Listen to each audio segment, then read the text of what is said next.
This is Martin Giles of the Guildford Dragon News, and I'm pleased to welcome back to the Guildford Dragon Louise Stead, who's the CEO of the Royal Surrey County Hospital Trust. Welcome back, Louise. Thank you. Lovely to be back having a chat with you. And yes, so it's been a while since we've had an interview, and I'd like to catch up with how things are going at the Royal Surrey.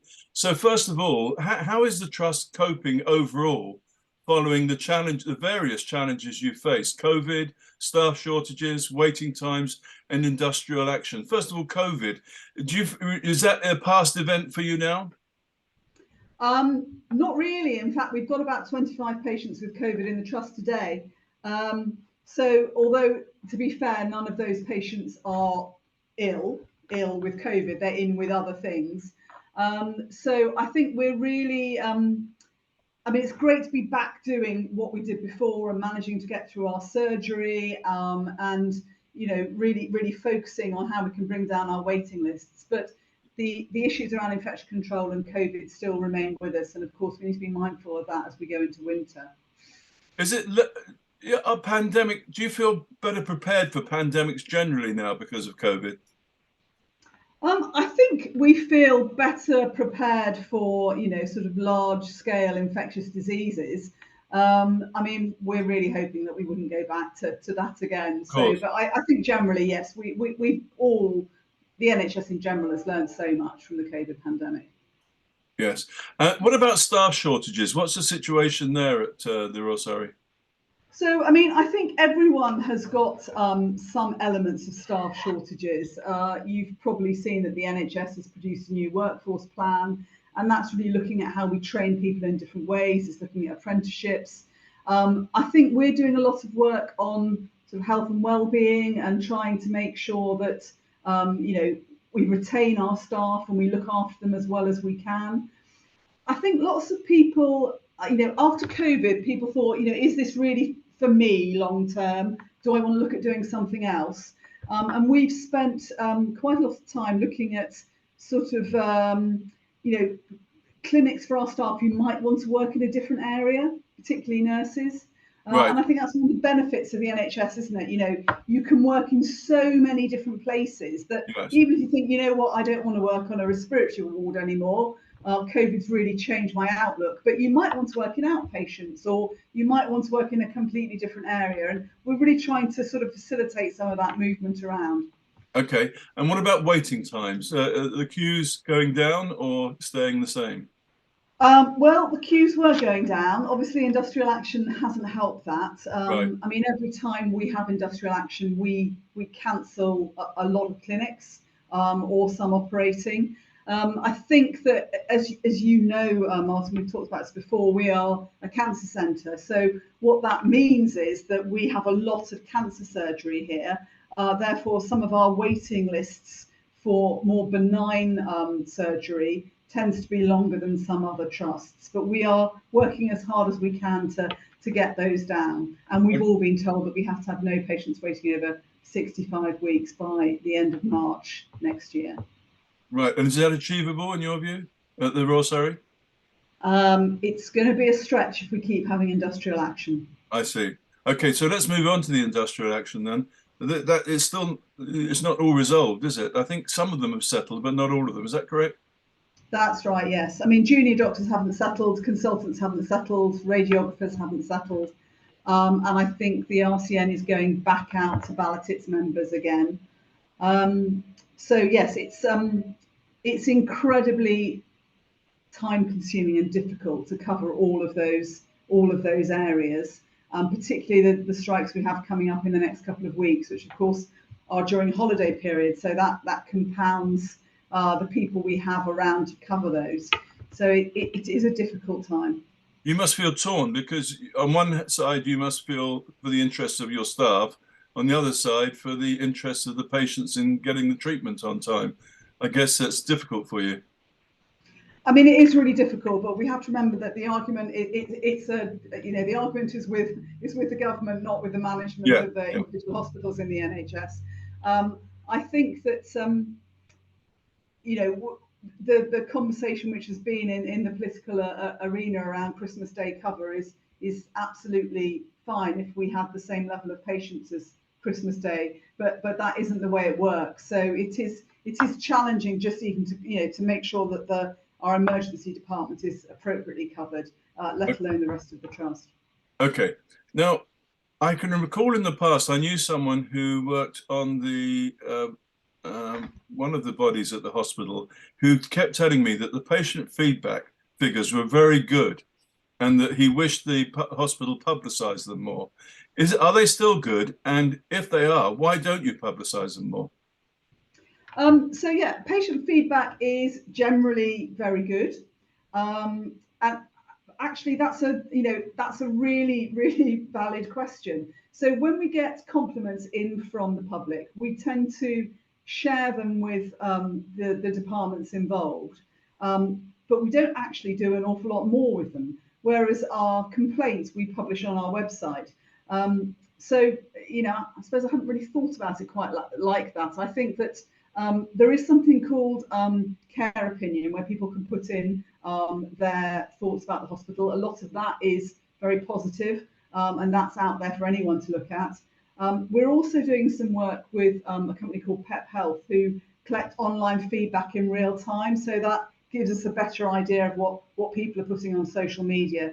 But actually, you've given me quite a good idea about how we might take that forward, because we don't necessarily publicise that in the same way. So there's one very useful thing that's come out of our conversation already today. Thank you, Louise. Well, I look forward to it. Is your main objective at the moment simply to keep the show on the road, or are there still specific goals and improvements you feel achievable despite the constraints on resources? So I think that every organisation will be judged about how well they come out of the COVID pandemic. So it isn't a case of just trying to keep the show on the road. We've got quite a lot of things that we're really focusing on. We've been fortunate in getting some money to increase some of the clinical space in our emergency department.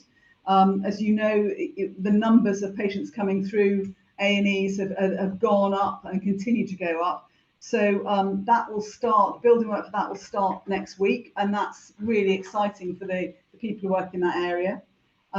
We also have got a refurbishment of our St Luke's Cancer Centre. So we embarked on that last year, and it will double the amount of clinical space we have to see patients within our outpatient setting. So actually that's really exciting, because what we're going to be able to create is something that is more welcoming, more patient-focused spaces. And a couple of years ago, we opened our Stokes Urology Centre, and that is a really patient-centred, lovely environment to be treated in if you have to come to hospital. And we're really trying to do the same within our main St Luke's area. And we're also in the middle of looking at another sort of cancer and surgical build that hopefully will give the latest treatments to the people of Guildford. That's probably looking to come online 18 months, 2 years. So I think what we're trying to do, I mean, it sounds like I'm telling you about a whole load of buildings. Obviously, there's much more to that than buildings, but you have to have the right environment in order to have the staff to care for patients. And we know as well, when we look at workforce, that people like to work in an environment that they feel patients are being treated well in. So all of that's sort of quite exciting. So it does sound as if, everything hasn't come to a full stop. I mean, there are still, progress is still being made. Yes, progress is still being made. And actually, I could just mention one more thing, which is really exciting, is our hospital at home ward. So this is where we're trying to support people in their homes instead of them bringing them to hospital. And that's particularly around our frail elderly. Yeah. So we're trying to send professionals out into the patient's home, delivering the care they need there, rather than making them come and go through our ED. And I think that's the way you're going to see care going more and more. Yes, and freeing up a bed for someone where it's more applicable, maybe. Absolutely, absolutely. Yeah. Okay. Now, what would you say to a nurse or doctor who said that he or she was considering leaving the profession or the NHS? I guess you have had those conversations. What are the things you say to them to hopefully persuade them not to do that? So I mentioned a bit before, I think there are so many different places to work in the Right. NHS. And I think one of the first things I would try and say is there another environment that might suit you better? I think that, we're really trying to support people's work-life balance. So we are seeing more people that might not want to work full-time, might want to work part-time or have a term-time contract. So I think the NHS is much more flexible than it has been in the past. So I think we do try and explore with people whether there are other working patterns that might suit them. I think that it's important for people to know that, if you do want to go and work somewhere else, you often find those people come back to the NHS. The door is always open.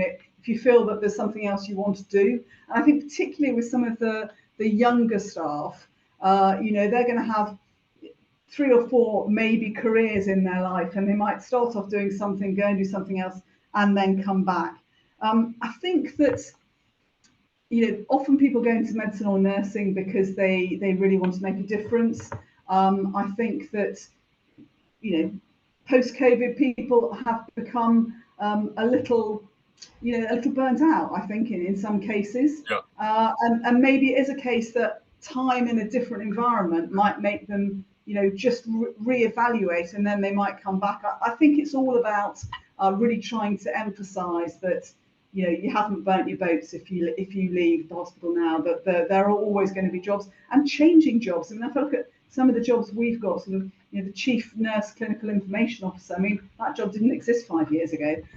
So there are lots of things that are changing, and the NHS is always changing with it. So if you want to go and do something else now, we'd prefer you didn't, but we're always here if you want to come back. Okay. So what is the most pressing worry in your in-tray today? So I think I am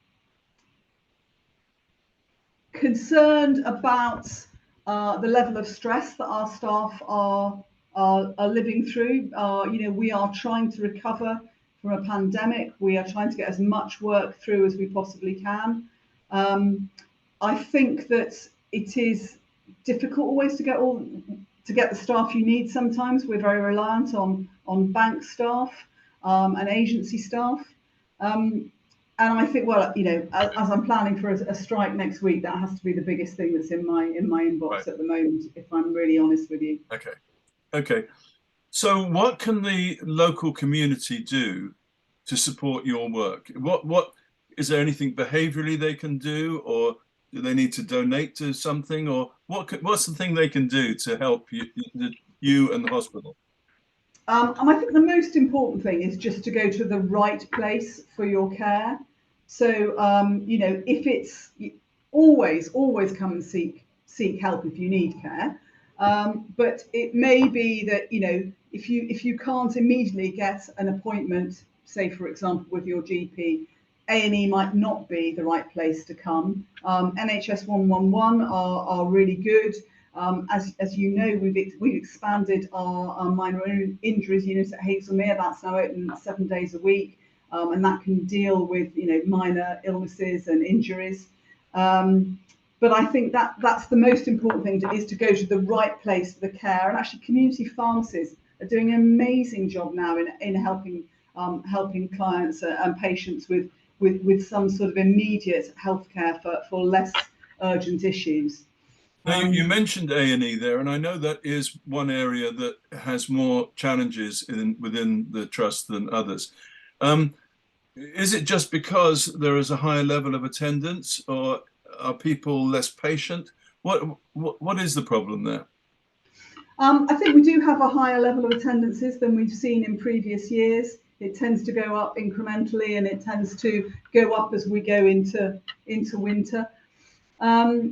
So I think we're working really, really hard to try and get through the patients we have there. But obviously we've got 2 issues here. We've got an increased number of patients coming in through the front door, and we've got a large number of patients who need ongoing care that we're trying to move out through the back door. And if those aren't in sort of equilibrium, you have a problem. Yeah. I mean, Guildford has an aging population, so you know, I think the other thing that people could think of really early on as they're supporting relatives who might go on to need ongoing care is to think about discharge for their relatives really as soon as they come through the front door, and really try and support that, because we know the longer people stay in hospital, the more deconditioned they get, and the harder it is necessarily to get them back to the level that they came in, level of sort of mobility and acuity they came in with.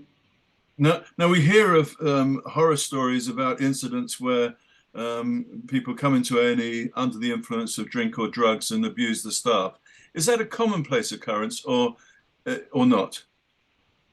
I think that people within A&E are more inclined maybe to show their frustrations to staff if they have been waiting for some time. That isn't always due to drugs or alcohol, Right. Martin.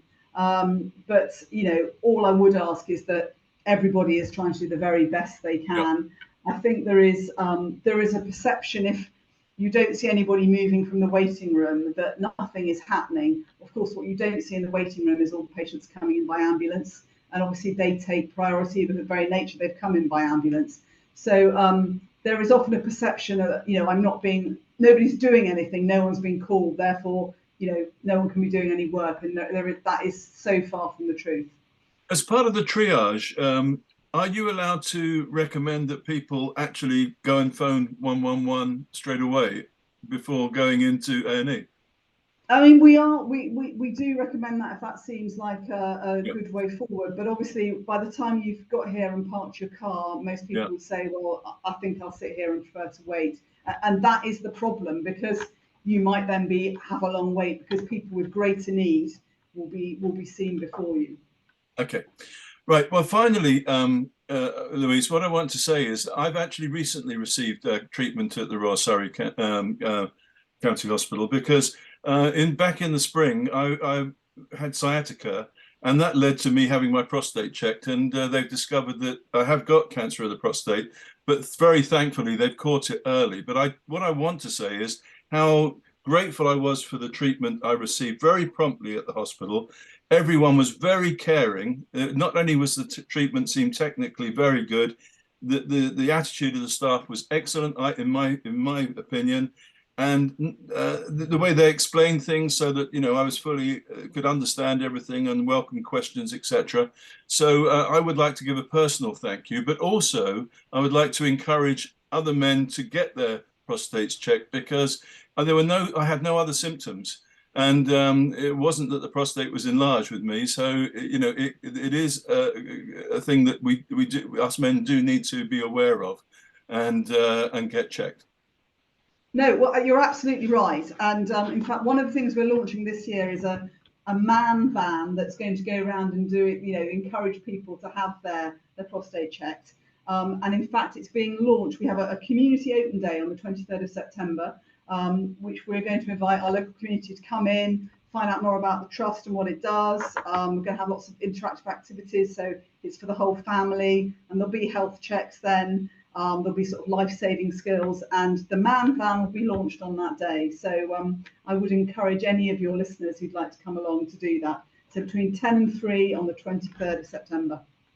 Thank you very much. And as I said, luckily my prognosis is very optimistic. So I hope to be around to interview you and ask questions for some time to come.